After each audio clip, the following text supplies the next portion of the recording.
အသက်20ကျော်လာတော့အရင်လိုတငယ်ချင်းတွေအများကြီးမရှိတော့လို့အထီးကျန်နေလားဂုံယူလိုက်ပါအဲ့ဒါခမည်းရင်းကျက်လာလို့ပါငယ်ငယ်တုန်းကတော့လက်ဖက်ရည်ဆိုင်မှာအတူတူထိုင် game တူတူဆော့မဲ့သူရှိရင်တငယ်ချင်းပဲလို့ထင်ခဲ့ကြတာကိုဒါပေမဲ့တကယ်တမ်းဘဝကိုအလေးနက်ထားပြီးစူးစမ်းလာတဲ့အခါဘဝရည်မှန်းချက်မတူတဲ့သူတွေအမြဲတမ်းအဆိုးမြင်နေတဲ့သူတွေ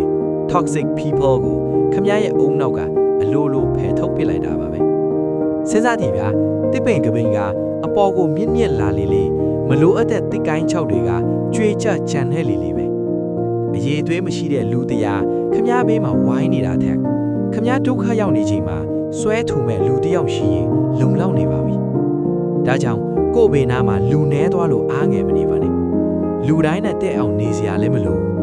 ကို့ရီမန်းချက်နောက်ကိုတိတ်တိတ်ဆိတ်ဆိတ်ပဲဆက်လိုက်ပါအားလုံးလည်းဒီလိုဘ ഹു တုဒရစရာတွေအသိပညာတွေကြိုက်တဲ့ရင်ဖြစ်တဲ့သိကျင်တာတွေပဲဖြစ်ဖြစ်ဗီဒီယိုလေးတွေကိုဆက်ကြည့်ဖို့အတွက် channel ကို subscribe လုပ်ထားဖို့မမေ့နဲ့နော်အားလုံးကိုကျေးဇူးတင်ပါတယ်ခင်ဗျာ